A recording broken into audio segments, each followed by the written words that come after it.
ডাইকে রাখলে সবার লেগে ভালো হয়, সুবিধা হয়। কেউ তো ডাইকে রাখে না, আজকে কয়ে যাবো কালকে ঠিকই খোলা রাখবো। আমার অর্থ যাচ্ছে, আমি স্বাস্থ্য ঝুঁকিতে করতেছি, উভয় দিকে আমি লস। সরকারি এখানে চাইলে গভর্নমেন্ট সরকারে চাইলে পারবে এখানে সময়ের সাথে সাথে বাস্তবতা মিল নিয়ে চলতে হয়। আসলে ভাই বাইরের খাবার কতটুকু স্বাস্থ্যমত কথা না, আমরা হলে বেসালার থাকি, আমাদের বাধ্যতামূলক মনে করেন যে বাইরের খাবার খেতে হয়, আমরা তো রান্না বাড়া করি না। কারণ বেসালা থাকলে তো অফিসে করি, চাকরি বাকরি করি, বিভিন্ন দিকে দৌড়াদৌড়ি করি, রান্না বাড়া করার মতো টাইমটা থাকে না, তাই জন্য বাইরের খাবারটা নিতে হয়। যদি রাস্তার ধুলাবালি যায়, খোলামেলা থাকে, একটু সচেতন তো অবশ্যই দরকার, আর অবশ্যই তাদের সচেতন মেনটেন করে চলা উচিত। মানে আমরা যারা দৌড়ে আসি, কাজ কাম ফেলে আসি, দৌড়ে তারা করে নিয়ে যায়, নিয়ে খেয়ে নেই, কিছু করার নেই, বাধ্যতামূলক আমরা খাই। ডাইকে তো রাখে না কেউ, সবাই তো খোলামেলা ব্যস্ত আছে।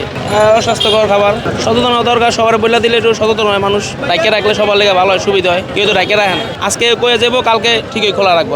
আমরা তো খাইতেছি, পেটের জালে খাইতেছি, মানুষ অনেকে পায় না, বাসায় বানায় না, কেউ কিনা খাইতে হইতেছে, রাস্তায় যারা ফুটপাতে যারা দোকানদারি করতেছে এখন কিনা খাওয়া লাগতেছে, তাহলে এরা তো বাসা তো নামতে পারতেছে না। রাস্তার বাসার খাবার অস্বাস্থ্যকর যেন সময়সূচিতে আর আসলো, আমরা তো কর্মজীবী, আমাদের ওইভাবে হয়ে ওঠে না। তারপরে সময় প্রয়োজনে কিনে নিতে হয়, কিন্তু আমরা জানি যে এটা অস্বাস্থ্যকর। সময়ের সাথে সাথে বাস্তবতা মিল নিয়ে চলতে হয়। সারাদিন ব্যস্ততার মাঝে সময় ইয়ে করতে পারি না, যাওয়ার সময় কিছু এটা খাওয়া লাগবে, নিয়ে যাচ্ছি। আর ওরা যদি শুধু বিজনেসের চিন্তা না করে, কিছু মানবিক চিন্তাও করে, তাহলে জিনিসটা ফ্রেশ আমরাও পাই।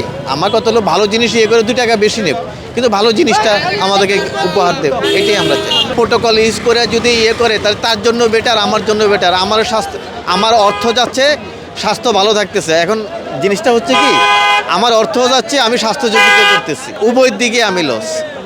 তো এটা তারা যাতে নেক্সট টাইম যাতে সচেতন হয়, বা আমরাও আরও সচেতন হওয়া উচিত। কারণ বাজার যারা অধিকাংশই ফুটপাতে ব্যবসায়ী বা লেবার বা দোকানদার, অনেকের বাসা অনেক দূরে, দেখা যায় বাসা থেকে ইফতার আনা সম্ভব না, এই জন্য অস্বাস্থ্যকর হলেও জেনেও মানুষ এগুলা মানে খাইতেছে, কিছু করার নেই।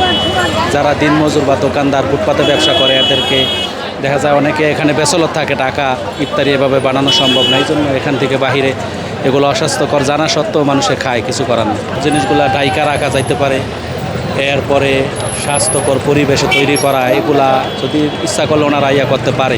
বাণিজ্যিক এলাকা, এখানে ফুটপাত থেকে যে সদাই হয় এটা তুলে দেওয়ার জন্য মেয়র আতিকও চেষ্টা করেছিল, কিন্তু তিনি পারেন নাই।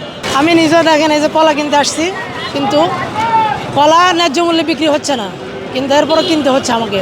আমি যেহেতু একজন স্টুডেন্ট, আমি এখানে জামিয়া আমবর্ষা মাদ্রাসার একজন ইসলামিক শরিয়া লয়ের একজন মেধাবী স্টুডেন্ট, আমি মানে এভাবে গ্রহণ করতে বাধ্য হতে হয়েছে। সরকারের এখানে হস্তক্ষেপ দরকার। ফুটপাতে যে খাবার বিক্রি হচ্ছে, এটা যদি প্রতিরোধ করতে হয়, বাধা দিতে হয়, তাহলে সরকারের এখানে চাইলে গভর্নমেন্ট সরকারে চাইলে পারবে এখানে। তারপর নিরুপায় বাচ্চাদের জন্য অনেক সময় নিতে হয়, বাচ্চাদেরকে ইয়া করার জন্য নেওয়া, আর অন্য কিছুই না। আর নইলে অন্য কোনো কারণে নেওয়ার প্রশ্নই আসে না, কারণ ঘরে বানাইতে পারে না তো এই জিনিসটা।